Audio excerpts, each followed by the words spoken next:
இசையில் கரை கண்ட ஒரு மாமேதை. அவரை பற்றி தமிழ்நாட்டு மக்களுக்கு எல்லாருமே தெரியும். இருந்தாலும் நமக்கு தெரிஞ்சதை ரூபாய் தாரே, ஒரு உப்புமா காப்பி தாரே, போட்டு போடு தாயி நீ சுற்றி அறுவாள் பார்த்து அப்படி பண்ணுவோம். முதல்ல அங்கதான் பாக்குறீங்க. அங்கதான் முதல்ல பாக்குறேன்.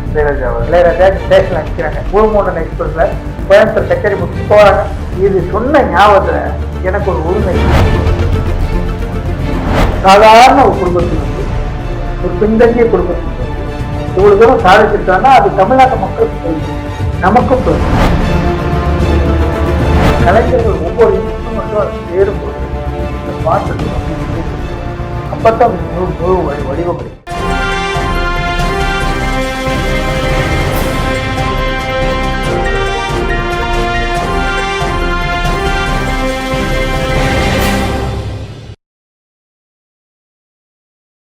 சிசிஎன் மீடியா நேயர்களுக்கு இனிய வணக்கம். இசைஞானி இளையராஜா என்று தன்னுடைய வரலாற்று சாதனையாக சிம்பொனி இசையை நிகழ்த்தி கொண்டிருக்கிறார். அதாவது பார்த்தீங்கன்னா அவருடைய வாழ்நாள் லட்சியம் சிம்பொனி. அதுக்கு வந்து வயலண்ட் என்று பெயர் சூட்டி 35 நாட்களுக்கு தீவிர ஆராய்ச்சி செய்து புதிய ஒரு வடிவத்தில் தன்னுடைய சிம்பொனியை அரங்கேற்றிருக்கிறார். லண்டன் அப்போலோ திரையரங்கில் 150க்கு மேற்பட்ட உலக நாடுகளை சேர்ந்த இசை வல்லுநர்கள் கொண்டு சிம்பொனியை நிகழ்த்தியிருக்கிறார். இது சாதாரணமான ஒரு நிகழ்வு அல்ல, எல்லோருக்கும் கிடைக்கக்கூட ஒரு வாய்ப்பு இல்லை. அதாவது எந்த ஒரு இந்திய இசையமைப்பாளருக்கும் அவனை எட்ட முடியாத ஒரு சாதனையை நிகழ்த்தியிருக்கிறார் இசைஞானி. பண்ணைப்புறத்திலிருந்து சென்னை நோக்கி வருவதே பெரும் ஒரு சாதனையாக அன்று பார்க்கப்பட்ட இசைஞானி அவர்களுக்கு இன்று உலக இசை அரங்கில் இன்று உலக நாட்டு இசை வல்லுநர்களை விரலால் ஆட வைத்து பாட வைத்து அதை வந்து மீட்ட வைத்து தன்னுடைய தனித்துவமான செயல்பாட்டை முத்திரையை இன்று லண்டன் மாநகரில் நிகழ்த்தியிருக்கிறார். இது குறித்து திரையிசை ஆர்வலரும் பாடலாசிரியரும் முன்னாள் சட்டப்பேரவை உறுப்பினரும் சமூக ஆர்வலருமான திரு ஸ்ரீதரன் அவர்கள் இசைஞானி அவருடைய கடந்து வந்த அந்த பாதை குறித்தும் அவர் நிகழ்த்தியிருக்கிற இந்த புதிய உலக சாதனை குறித்தும் நம்முடைய விரிவாக பேச இருக்கிறார். வணக்கம் சார். வணக்கம். ஒரு பின்தங்கிய ஒரு குடும்பம், அது பண்ணைப்புறத்திலிருந்து. அதுக்கு முன்னு பார்த்தீங்கன்னா அவருடைய சகோதரர் பாவலருடைய சேர்ந்து கேரளா அருகில் இருக்கிற தோட்ட தொழிலாளருடைய அந்த வழிகளை போக்கும் விதமாக அந்த பாடல்களை பாடி அதெல்லாம் வந்து பார்த்தீங்கன்னா வந்து அதுதான் முதல் கட்ட பணி. எப்படி உங்களுக்கு வந்து ஒரு தோட்ட தொழில் அந்த தொழில் சார்ந்த விஷயங்கள் மூலியமாக ஒரு ஞானோதயம் கிடைத்ததோ அதே போல் அவர்களுக்கும் அந்த முதல் ஞானோதயம் வந்து அங்கிருந்து தான் கிளம்பியிருக்கிறது. உலக அரங்கில் சிம்பொனியை நிகழ்த்தியிருக்கிறார் வயலண்ட் என்று. அதுக்கு வந்து ஒரு புதிய அத்தியாயத்தை நிகழ்த்தியிருக்கிறார். உங்களுடைய பார்வையில் இசைஞானியை பற்றி சொல்லுங்க. ஏன்னா தமிழகருடைய உணர்வும் இசைஞானி இசையும் இரண்டரை கலந்தது என்று சொல்வார்கள். நீங்க எப்படி பார்க்குறீங்க? ஒரு நல்ல படைப்பாளி, இசையில் கரை கண்ட ஒரு மாமேதை. அவரை பற்றி தமிழ்நாட்டு மக்களுக்கு எல்லாருமே தெரியும். இருந்தாலும் நமக்கு தெரிஞ்சதை பொதுமக்களுக்கு சொல்லுவோம் அப்படிங்கிற இதில் ஒரு வாய்ப்பு கொடுத்துருக்கீங்க. முதல்ல உங்களுக்கு நன்றி. கண்ணன் ஒரு கை குழந்தை, கண்கள் இந்த பாட்டு பாடுது. நான் மூணாறுல அருவிக்காடு டிஸ்ட்ரிக்டே இருக்கேன். இந்த பாட்டு பாடிட்டு இருக்கும்போது எங்கள் அப்பா சொல்றாரு, இந்த பாட்டு இப்படி இருக்கு, நல்லா இருக்குல்ல அப்படின்னு. இது யார் தெரியுமா அப்படின்னு. அப்போ இளையராஜா அப்படின்னு நான் சொன்னேன். நீ தெரிஞ்சுக்கணும் அப்படின்னு இன்னும் ஒவ்வொரு விஷயங்களா சொல்லுவார். அப்போ ஸ்டான்லி சாட்டியப்பன் வரதன்னு சொல்லுவாங்க. அப்போ அந்த கம்யூனிஸ்ட் வந்து லெஃப்ட் ரைட்டு பிரியாத சமயம், ரெண்டு கம்யூனிஸ்டும் இல்லை, வடதும் இடதும் இல்லாததுல சிபிஐ சிபிஎம் இல்லாமல் ஒரே கம்யூனிஸ்டா இருந்த சமயம் தெளித்தொடரில். அப்போ பாவலர் வரதராஜன் அவர் தான் இசைக்குழு, அந்த இசைக்குழு கம்யூனிஸ்ட் பிரச்சாரத்துக்கு ஒத்த ரூபாயும் தாரேன், ஒரு உப்புமா காப்பியும் தாரேன், போட்டு போடு தாயி நீ சுத்தி இல்ல அறுவாள் பார்த்து அப்படின்னு பாட்டு போடுறான். அந்த குழுவில் இளையராஜா அதுல ஒரு சின்ன பையன், ஒரு 12-13 வயசு பையன் ஹார்மோனியை பற்றி வாசிப்பாரான். அவருக்கு தான் ராசையா அப்படின்னு சொல்லிட்டு ஒரு நாள் இந்த மாதிரி கம்யூனிஸ்ட் கட்சி பிரச்சாரத்துல போது எங்க வீட்டுக்கு வந்திருக்காங்க. வந்துட்டு வரதாஜன் சொல்லியிருக்காரு, கம்பளி குழுங்க என்னாச்சு, கம்பளி குளிர்ந்து ரொம்ப அப்படின்னு சொல்லிட்டு சொன்னோன்னா எங்க வீட்டுல இருந்து ஒரு கம்பளி எடுத்து கொடுத்தாங்களாம். அவங்களுக்கே கஷ்டம் கொடுத்து இந்த கம்பளி வாங்கிட்டு போனாங்க குளிர்ல.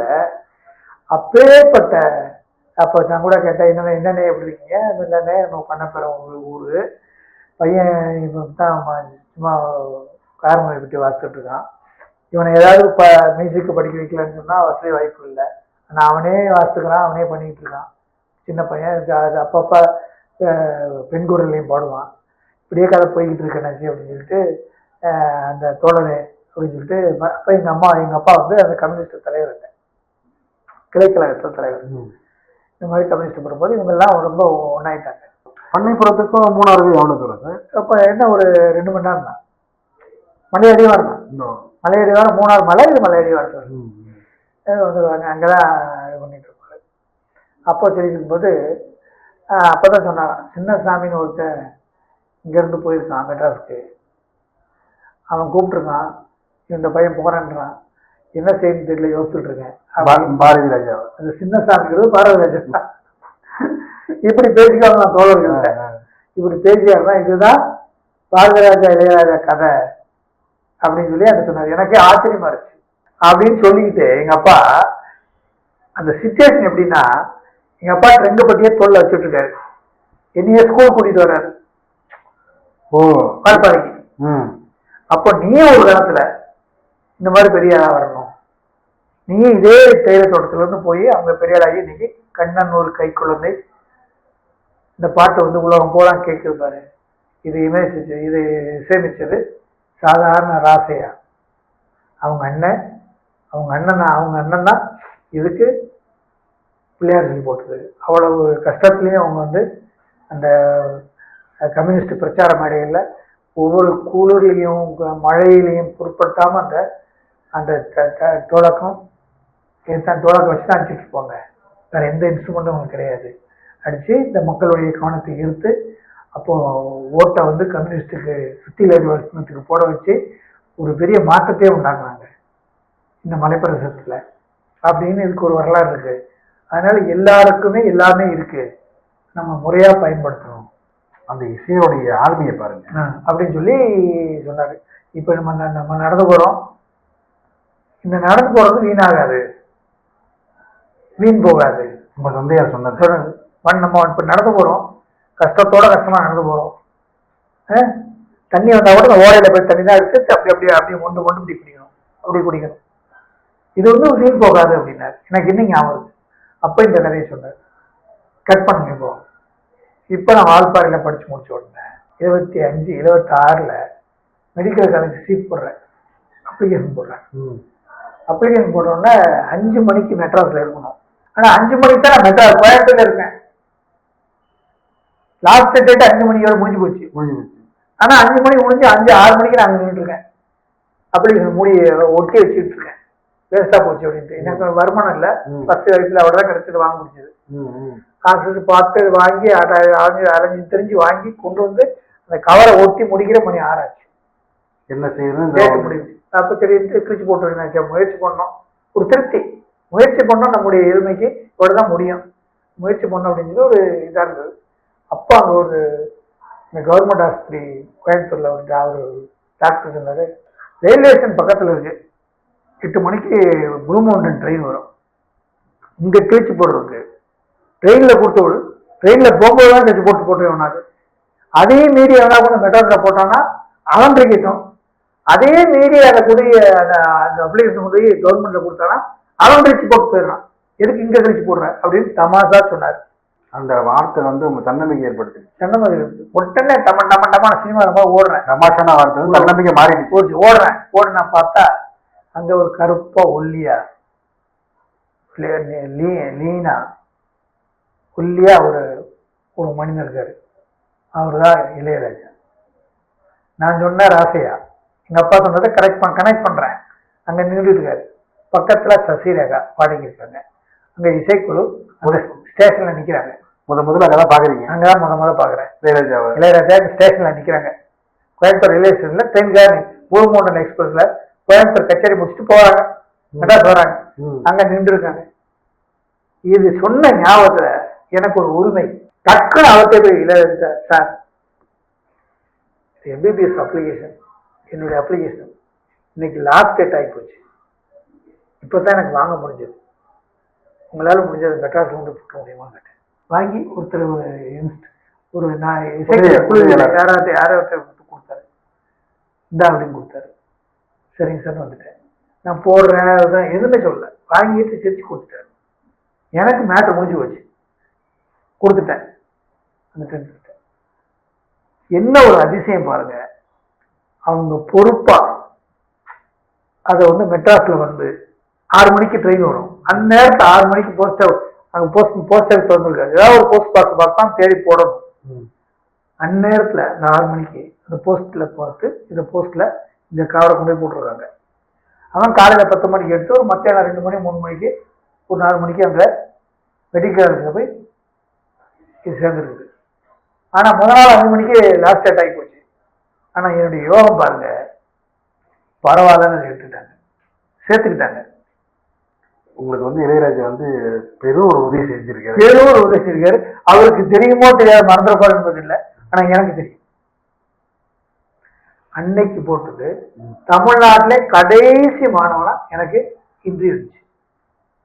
அவங்க சொன்னாங்க இன்டர்வியூ கமிட்டில, நீ தான் கடைசி தமிழ்நாட்டில் அப்படி. அவர் வந்து பல்வேறு விதமான உதவிகளை செஞ்சிருக்காரு, இசை சார்ந்து மனிதனை சார்ந்து. இது ஒரு மருத்துவ சார்ந்த ஒரு உதவி, அது வந்து ஒரு உங்கள் மூலமா வந்து இப்போ வந்து வெளில வந்து செஞ்சிருக்காரு. ஸோ அப்போ நம்ம இப்போ ஒரு டாக்டரா இருப்போம், அவர் அந்த உதவி சின்ன பண்ண டாக்டரா இருக்க முடியாது. எம்ஜிஆர் சீட் கொடுத்தாரு, அதுக்கு முன்னாடி இந்த அப்ளிகேஷன் போனா தானே எம்ஜிஆர் சீட் இல்லையா? இந்த அப்ளிகேஷன் கொடுக்கறதுக்கு அவர் செஞ்சாரு. இந்த அப்ளிகேஷன் விட்ட கொடுக்கறதுக்கு இன்னொரு டாக்டர் உதவி செஞ்சார், கவர்மெண்ட் ஹாஸ்பிட்டல் டாக்டர். இப்படி ஒவ்வொருத்தரும் லிங்க், அவர் வந்து ஒவ்வொருத்தரும் ஒவ்வொரு உதவியிலையும் தான் அவர் இருந்தார். அந்த உதவியில அந்த கஷ்டத்தை நினைச்சு தன்னுடைய திறமை வளர்த்து தாங்கிட்டார். மயிலாப்பூர் 2 மாசம் தங்கியிருந்த அந்த அறை, அது 303ன்னு சொல்லுவாங்க, அந்த அறையில வந்து நாடி சென்று அவரிடம் கற்றுக்கொண்ட மேற்கத்திய இசையை முறையாக பயின்றதுனாலதான் இன்னைக்கு வந்து அப்போலோ லண்டன் மாநகரில் அப்போலோ தியேட்டர்ல உலக அளவில் இருக்கிற மிகப்பெரிய இசை வல்லுநருடைய மிகப்பெரிய அரங்கத்துல இன்னைக்கு வந்து சாதிச்சுட்டு இருக்காரு இல்லைங்களா? அந்த அறையை தேடி போனதுனாலதான். அந்த இசை தாகம் இருந்ததுன்னா ஒரு படைப்பாளியே ஆக வேண்டும் என்ற ஒரு உந்துதல் இருந்துச்சு, ஒரு இன்ஸ்பிரேஷன் இருந்துச்சு, ஒரு தாக்கம் இருந்துச்சு. அதுதான் வேணும். அந்த மாதிரி இருந்ததுன்னா அதை வந்து அவர் எக்ஸ்பர்டைஸ் பண்ணிக்கிட்டாரு, வளர்த்துக்கிட்டாரு. அதுல என்ன அர்த்தம் இருக்குன்னு அர்த்தத்தை கண்டுபிடிச்சணும்னு சொல்லி அதுக்காக உழைக்கிறாரு, பாடுபடுறாரு. அதற்கான வெகுமதியை மக்கள் தருகிறாங்க. பல பாடல்கள், ஜீவனுள்ள பாடல்களை நிறைய தந்திருக்கிறாரு. இன்றும் ஒழிக்காத பாடல்கள், அதிலும் குறிப்பாக வெளிநாட்டில் இருக்கக்கூடிய தமிழர்களும் மற்ற இந்தியர்களும் இளையராஜா மியூசிக்கை கேட்கும் போது அவங்களுக்கு இன்னும் தமிழ்நாட்டிலே இருக்கணும், நம்ம நாடு கடந்து போகல அப்படிங்கிற ஒரு உணர்வை தருகிறது. ஸோ இதெல்லாம் வந்து ஒரு தனி சிறப்பு. உலக அரங்கில பாத்தீங்கன்னா ஒவ்வொரு விதமான படைப்பாட்டு, இசை படைப்பாட்டுல நாளுக்கு நாள் மெருகேற்றி தான் வந்திருக்காரு. அது வந்து இதுவும் ஒரு ஆவணப்படுத்தப்படுகிற ஒரு விஷயம்தான். சாதாரண ஒரு குடும்பத்தில் வந்து, ஒரு பின்தங்கிய குடும்பத்தில் வந்து இவ்வளவு தூரம் சாதிச்சிருக்காங்கன்னா அது தமிழ்நாட்டு மக்களுக்கு பெருமை, நமக்கும் பெருமை. அந்த பெருமையை போற்றுகின்ற வழி இன்னைக்கு அவர் வந்து சிம்பனியை வந்து இரண்டாவது சிம்பனி நினைக்கிறேன், முதல் சிம்பனி பண்ணியிருந்தார். இல்ல முதல் இது வந்து அரங்கேற்றம் வந்து அவருடைய வடிவத்துல, அவருடைய இசை ஞானத்துல புதிய விதமான விதிமுறைகளை அவராகவே உருவாக்கி அரங்கேற்றம் பண்றது. இது ஏற்கனவே பண்ணதுங்கிறது வேற விதமா பண்ணாரு. ஒரு நோட்ஸ் வந்து இப்படித்தான் இருக்கணும், இந்த நோட்ஸ்ல இப்படி இருக்கணும், இந்த நோட்ஸ்ல இருந்தா இந்த சாங் இப்படி வரும், இந்த நோட்ஸ் கூடிய ஃபார்முலா என்ன அப்படின்னு இவ்வளவு ஒரு ஃபார்முலா.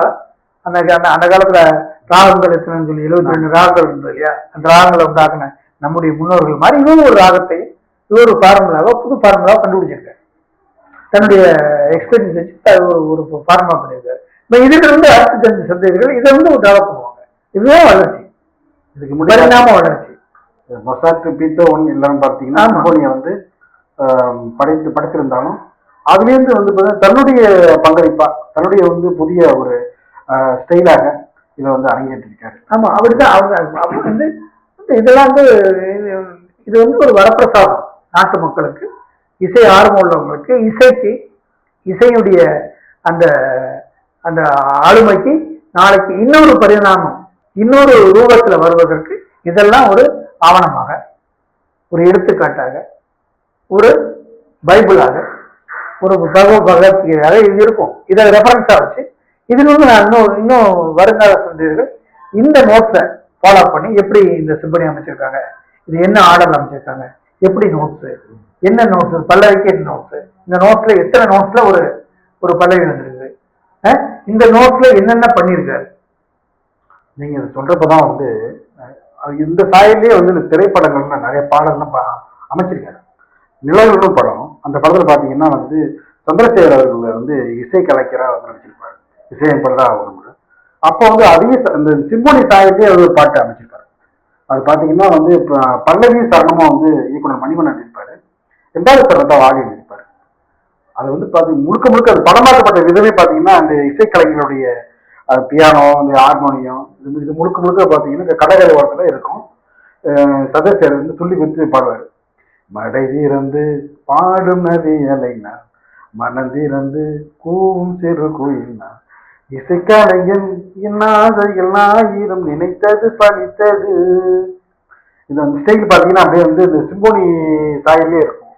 இன்னொரு இசை கூட பாத்தீங்கன்னா அந்த தளபதி படத்துல சுந்தரி கண்ணால், சுந்தரி கண்ணால் ஒரு அப்புறம் இதுல நாயகன்ல இதெல்லாம் வந்து பாத்தீங்கன்னா அந்த சிம்போனி சாயல்லே வந்து அது இந்த பாட்டு ரொம்ப வந்து காலம் கனிந்தது, கதவுகள் திறந்தது, ஞானம் பிறந்தது, நல்லிசை விளைந்தது, புது ராகம் படைப்பதாலே நானும் இறைவனே. எல்லா மியூசிக்லயும் அந்த வயலின் பேஸ் மட்டும் அந்த சிம்பனி ஸ்டைலே எல்லா சாங்கையும் பாருங்க.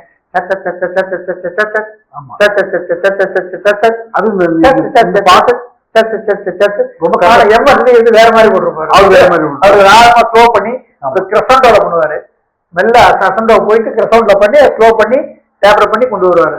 ஒரு சாங் உருவாக்குறதுக்கு இசையமைப்பாளர் முக்கியம், பாடலாசிரியர் அதை விட முக்கியம்,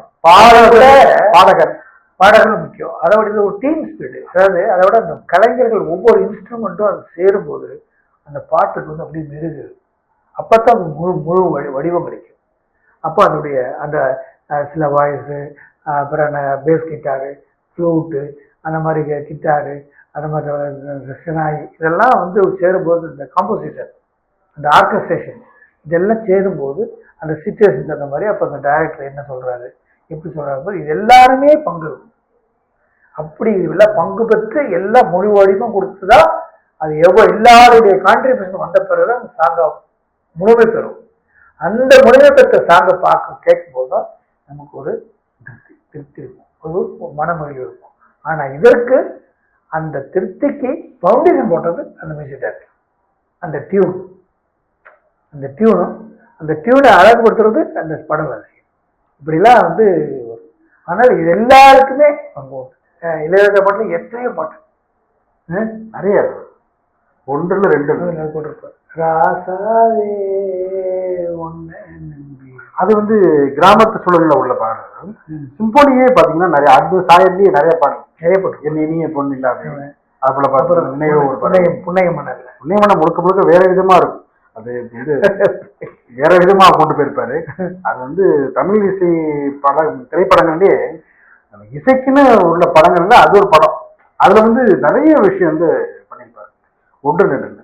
இன்னும் சொல்ல போனா அந்த அண்டாஜி மாஸ்டருடைய விஷயங்களை மேம்படுத்துவதற்காகவே வந்து சிந்து பைரவி அந்த படங்களை வந்து பண்ணியிருக்காரு அப்படின்னு சொல்லுவாங்க. இதெல்லாம் வந்து கடவுள் வந்து சில பேருக்கு கொடுக்குற வரணும் கூட சொல்லணும். அதுதான் கடவுள். நான் மருத்துவர் என்ன சொல்றேன்னா, இது ஒருத்தருக்கு இல்லை, மனிதனா பிறந்த அத்தனை பேருக்கும் ஒரு லேட்டன் டேலண்ட். மனிதனா பிறந்த எல்லாருக்குமே ஏதாவது ஒரு வழி நாம் திறந்து லேட்டன்ட் அவர்கள் பயன்படுத்தி கொண்டார்கள், அவர்கள் தேடிக்கொண்டார்கள். நம் யாரிடம் தேடல் இருந்ததோ அவர்கள் மிளிர ஆரம்பித்தார்கள், வெளிச்சத்துக்கு வந்தார்கள். தேட ஆரம்பிக்காதவர்கள் அந்த பட்டை தேட்ட வைரமாகவே அது மங்கி போயிருக்கிறது. பட்டை தீட்டினால்தான் அது மின்னாமல் இருக்கிறது. ஆனால் எல்லோருக்கும் ஏதாவது ஒரு துறையில் ஏதாவது ஒரு வழியில் ஒரு லேட்டன்ட் டேலண்ட் இருக்கு. இங்கிலீஷ்ல சொன்னா லேட்டன்ட் டேலண்ட், அதாவது வெளிவராத, அடக்கி தரைக்கு எட்டி பார்க்காத ஒரு திறமை மனிதனா பிறந்த அத்தனை பேருக்கும் இருக்கு. அப்படித்தான் சொல்லுவோம். அது எந்த இதுலயும் வந்து வெளிப்படலாம் இல்லைங்களா? எந்த ரோட்லயும் ஒன்றும் இல்லை. நீ ஜோசியம், அதாவது இன்னைக்கு இப்போ மணி எத்தனை இருக்கும், 10 மணி இருக்குன்னு சொல்றதே ஒரு திறமை தான். ஒரு 3 வயசு குழந்தை அத்தனை திருக்குறளை பாடுது, அது ஒரு திறமை தான். அதே மாதிரி எல்லாருக்கும் திறமை தான். அந்த திறமையை நாம் கண்டறிந்து நமக்குள்ள ஒழிஞ்சிருக்கிறது என்ன அந்த பொக்கிஷம் கண்டுபிடிச்சு அதை வெளியேற்றோம்னா இளையராஜா இனி ஒரு இளையராஜா. இதெல்லாம் அந்த காலத்துல வாத்தியார்கள் சொல்லிக் கொடுப்பாங்க. மாதா பிதா குரு தெய்வம். வாத்தியார்கள் வந்து ஒவ்வொருத்தருக்கும் மனிதர்கள் எப்படி இருக்காங்க, எப்படி இருப்பாங்க, எப்படி திறமைப்பட்டாங்க அப்படின்னு. அதே மாதிரி எவ்வளவு தமிழ்ல புலமை பெற்றவர்கள், ஆங்கிலத்தில் புலமை பெற்றவர்கள், 2 கையில எழுதுறவங்க, 2 கையில ஷார்ட் ஹேண்ட்ல எழுதுறவங்க, 2 கையில பாத்தீங்கன்னா போப்பாண்ட பக்கத்துல லூர்து சாமி, அவர் பூர்வீகம் வந்து கடவுள் பக்கம். அவர் சொல்ல போப்பாண்ட சொல்ல 2 கையிலுமே எழுதுவாங்க. அந்த மாதிரி திறமை இருக்குது. அதனால இவர் வந்து இளையராஜா வந்து ஒரு திறமையான ஒரு இசையில் ஒரு அத்தாரிட்டேட்டிவா இருக்காரு, அதை மாற்று கருத்து இல்லை. இன்னும் நல்ல பல அரிய படைப்புகளை கொடுக்க வேண்டும்.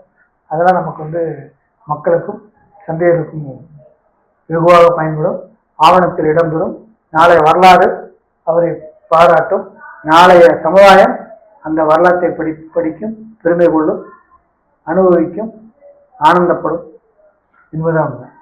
அதாவது பார்த்தீங்கன்னா இளையராஜாவுக்கும் உங்களுக்குமான அந்த ஒரு நிகழ்வு வந்து இது வரைக்கும் யாருமே சொன்னது கிடையாது. அது வந்து நான் அன்னைக்கு அவர் வந்து ஒரு சின்ன உதவி செய்ய போய் இன்னைக்கு ஒரு மரத்தை வந்து எத்தனையோ பேருக்கு நான் உதவி செஞ்சிருக்கேன். நம்மளால எத்தனையோ பேர் ஒரு 2 பேராக உயிரை காப்பாற்றிருக்கோம் இல்லையா, நிறைய நூற்றுக்கணக்கான பேர். அப்போ அந்த உதவிக்கு அவர் செஞ்சா இல்லையா, அதனால ஒரு நாள் அவர் சந்திக்கணும், பார்த்து இதெல்லாம் சொல்லணும்னு நினைச்சிருக்கேன். விரைவில் உங்களுக்கு நல்லா சந்திச்சுட்டு ஒரு இது பண்ணணும் அப்படின்னு சொல்லிட்டு இந்த சிம்பனிலாம் முடியட்டும், முடிஞ்ச பிறகு அவரை போய் பார்த்து இந்த மாதிரி இருக்குது அப்படின்னு சொல்லி ஒரு சமுதாயத்துக்கு ஏதாவது நல்லதை பண்ணணும் அப்படின்னு நினைச்சிட்டு இருக்கேன். என்னுடைய வளர்ச்சிக்கு வித்திட்டவர் அவர், அதை வந்து நம்ம நன்றி சொல்லணும். உங்களுடைய நல்ல எண்ணம் நிறைவேற சிசிஎன் மீடியா சார்பாக நெஞ்சார்ந்த நன்றி. நன்றி, வணக்கம்.